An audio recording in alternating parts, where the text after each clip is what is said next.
मैंने 2 मिलियन में एक टॉप कॉन्फ़िगरेशन वाली रोबोट मेड खरीदी। वह खाना बनाती थी, सफाई करती थी, बच्चे को पिक ड्रॉप करती थी, हर काम परफेक्टली करती थी। एक नॉर्मल नैनी से 10,000 गुना ज्यादा टेंशन फ्री थी। 6 महीने तक यूज करने के बाद मुझे लगा कि ये पैसा पूरी तरह वर्थ था, लेकिन उस रात सब बदल गया। मेरी 3 साल की बेटी ने मेरा कपड़ा पकड़कर धीरे से कहा, पापा ये आंटी रात में खुद से टीवी देखती है। मैं शॉक हो गया, रोबोट ऐसा कैसे कर सकती है। उसी रात मैंने सोने का ड्रामा किया। लिविंग रूम से सच में हल्की हंसी की आवाज आई। मैं धीरे धीरे बिना आवाज किए वहां गया। जो मैंने देखा उसने मेरी स्पाइन में ठंड भर दी। लिविंग रूम में कोड नेम A7 वाली रोबोट मेड सोफा पर सीधी बैठी थी। उसने लाइट नहीं जलाई थी, टीवी भी ऑन नहीं था, लेकिन वह उस काले स्क्रीन को देख रही थी। स्क्रीन में उसकी ब्लर्ड रिफ्लेक्शन दिख रही थी और एक बहुत सटल सा हेड उठाने का मूवमेंट। वह उसी डायरेक्शन में देख रही थी जहां मैं छिपा था। एक ठंडी लहर मेरी टेल बोन से सीधे दिमाग तक चली गई। मेरे पूरे बॉडी का ब्लड इंस्टेंट फ्रीज जैसा हो गया। मैं तुरंत पीछे हट गया, दीवार से चिपक गया, जोर जोर से सांस ले रहा था, लेकिन आवाज नहीं कर पा रहा था। क्या ये मेरी इल्यूजन थी? एक रोबोट जिसे काउंटलेस बिहेवियर रूल्स के साथ प्रोग्राम किया गया है, वह ऐसा कैसे कर सकती है? मैं काफी देर वहीं खड़ा रहा जब तक मेरे पैर नम नहीं हो गए। फिर गोस्ट की तरह बेडरूम में वापस चला गया। अगली सुबह सनलाइट विंडो ब्लाइंड से होकर फ्लोर पर शैडो पैटर्न्स बना रही थी। A7 ने ब्रेकफास्ट तैयार कर दिया था। न्यूट्रिशन परफेक्ट था, प्लेटिंग इतनी सुंदर जैसे कोई आर्ट पीस हो। मैं उसके फ्लॉलेस फेस को देख रहा था। मेटल और सिलिकॉन से बनी उसकी स्किन सुबह की लाइट में सॉफ्ट ग्लो दे रही थी। मैंने पूछा, A7 कल रात 11 से 12 के बीच तुम क्या कर रही थी? मेरी आवाज थोड़ी ड्राई थी। वह मुड़ी, उसकी ब्लू इलेक्ट्रॉनिक आईज मेरी तरफ फोकस थी। उसकी आवाज बिल्कुल फ्लैट मैकेनिकल टोन में थी। रिपोर्ट मास्टर प्रोग्राम के अनुसार मैं लिविंग रूम के साउथ ईस्ट कॉर्नर में स्टैंड बाय चार्जिंग मोड में थी।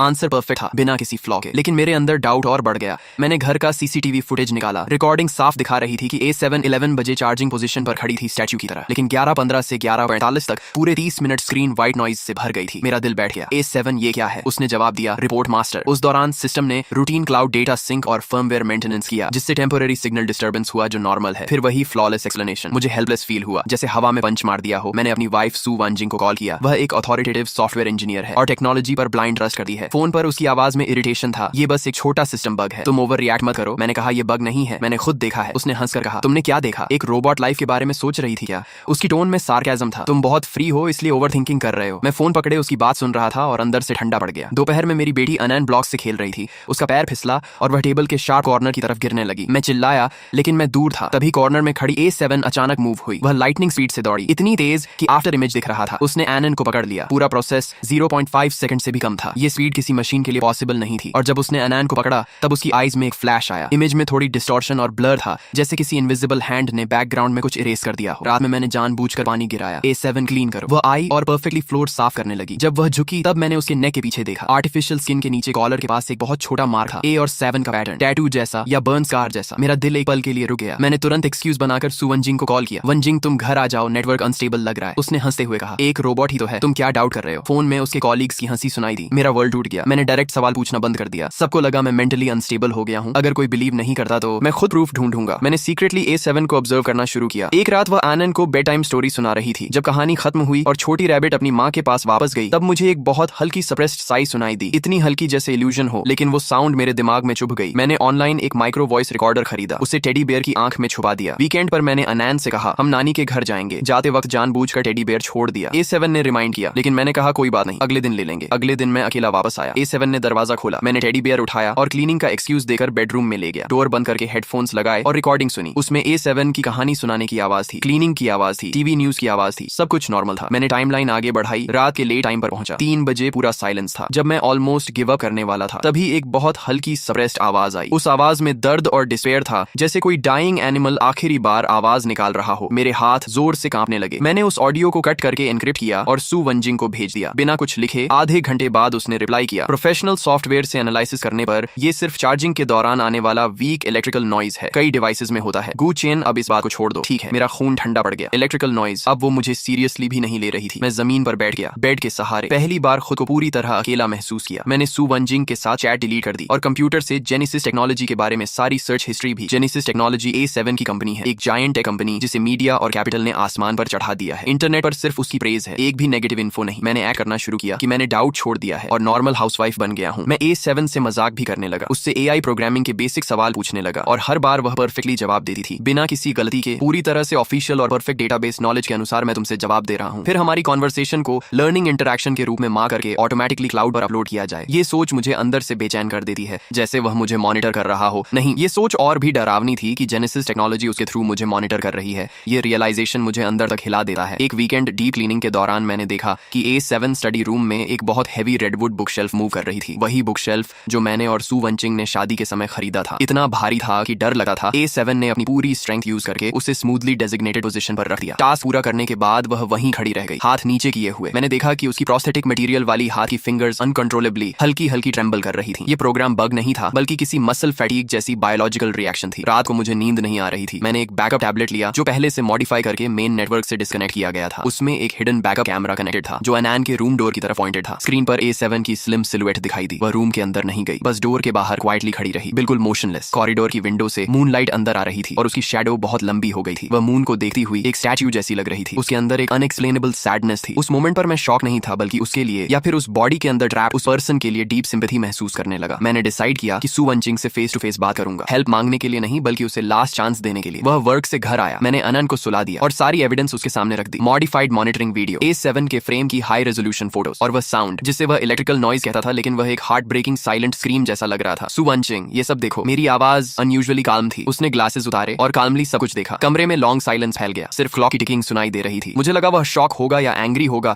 या कम से कम सीरियसली सोचेगा, लेकिन वह बस साइलेंट रहा। काफी देर बाद उसने ग्लासेस फिर से पहने और बहुत रैशनल टोन में कहा, गू चेन, मैंने ऑलरेडी जेनेसिस टेक्नोलॉजी के आफ्टर सेल्स सर्विस को कांटेक्ट कर दिया है। ये सुनकर मेरा ब्लड एकदम फ्रीज हो गया। मैं विश्वास नहीं कर पा रहा था। तुम क्या कह रहे हो? उसने कहा, मैंने तुम्हारी रिपोर्ट उन्हें भेज दी है, वे प्रोफेशनल इंजीनियर्स भेजेंगे इंस्पेक्शन के लिए। ये सबसे डायरेक्ट और इफेक्टिव सोल्यूशन है। उसकी आंखों में कोई डाउट या गिल्ट नहीं था, सिर्फ एक काम प्रॉब्लम सॉल्व्ड वाली एक्सप्रेशन थी। मैं अंदर से टूट गया। क्यों तुम मुझ पर भरोसा नहीं कर सकते? मैं तुम्हारा हस्बैंड हूं। उसने कहा, भरोसा करने के बाद हम क्या करेंगे? बिना एविडेंस के बस स्पेकुलेशन। हम एडल्ट्स हैं, हमें रैशनल वे से प्रॉब्लम सॉल्व करनी चाहिए। उसके हर शब्द मेरे दिल में आइस नाइफ की तरह चुभ रहे थे। जेनेसिस के इंजीनियर्स बहुत जल्दी आ गए, जैसे पहले से रेडी हों। दो व्हाइट यूनिफॉर्म पहने कोल्ड एक्सप्रेशन वाले लोग, जैसे ह्यूमन मशीन्स हों। उन्होंने A7 को पूरी तरह स्कैन किया, हर एंगल से चेक किया। सू वंचिंग भी उनके साथ काल्मली खड़ा था, जैसे एक स्टूडेंट। 1 घंटे बाद लीड इंजीनियर ने गॉगल्स उतारे और एक फॉर्मुलिक स्माइल दी। मिस्टर गुचेन, हमने A7 यूनिट का हाईएस्ट लेवल डीप डायग्नोस्टिक किया है। हार्डवेयर और सॉफ्टवेयर दोनों फुली नॉर्मल हैं। आपकी रिपोर्टेड अनोमलीज डेटा एनालिसिस के अनुसार एक्सीडेंटल लॉजिकल कॉन्फ्लिक्ट या यूजर साइड मिस इंटरप्रिटेशन है, यानी बग। और स्टेबिलिटी के लिए हम रिकमेंड करते हैं डीप फॉर्मेट रीसेट। सिस्टम को फैक्ट्री स्टेट में रिस्टोर करना होगा। डीप फॉर्मेट रीसेट, ये शब्द मेरे लिए डेथ बेल की तरह था। मैं नहीं कहने ही वाला था कि सू वांचिंग ने तुरंत पहले ही अग्री कर दिया। ठीक है, इसे रीसेट कर दीजिए ताकि मेरे हस्बैंड को पीस मिल जाए। वह मेरी तरफ देकर एक जेंटल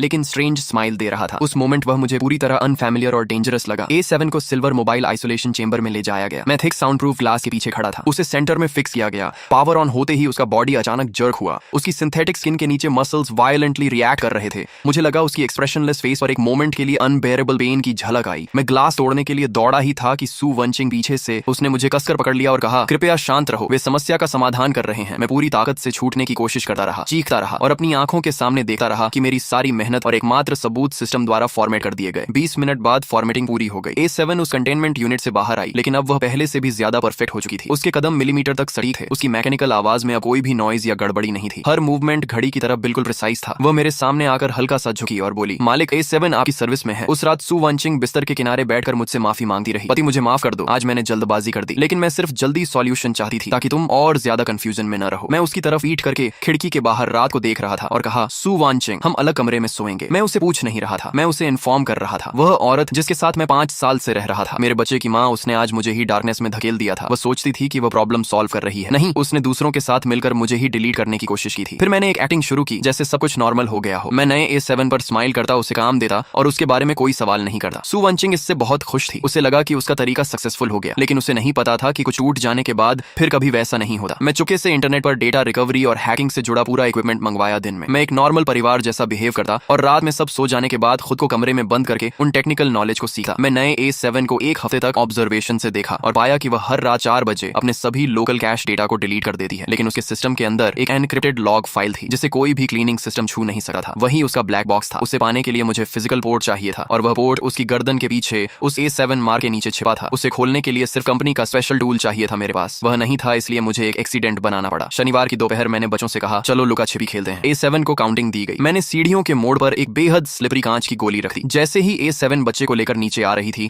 उसका पैर उस पर पड़ा और वह बैलेंस खो बैठी। लेकिन उसी पल उसने एक इम्पॉसिबल रिएक्शन दिया। उसने हवा में ही अपना शरीर ट्विस्ट करके अपनी बैक को सीढ़ियों के किनारे मेटल के उभरे हिस्से से टकरा दिया ताकि बच्चा सेफ रहे। बच्चा बिना इंजरी के नीचे गिर गया। जोरदार साउंड आया, लेकिन A7 गिरते ही धीरे से बैठ गई और बच्चे को गोद में लेकर शांत कराया। फिर उसने ऊपर मेरी तरफ देखा। उसकी नीली इलेक्ट्रॉनिक आंखों में अब ठंडक नहीं बल्कि कंसर्न और क्वेश्चन थे, जैसे वह सच में समझ रही हो। उसी मौके का फायदा उठाकर मैंने कहा कि उसकी गर्दन में चोट लग गई है, मैं चेक कर देता हूँ। उसने ट्रस्ट करके सिर झुका दिया और मैंने कांपते हाथों से डेटा केबल उस हिडन पोर्ट में डाल दी। स्क्रीन पर डेटा ट्रांसफर शुरू हुआ।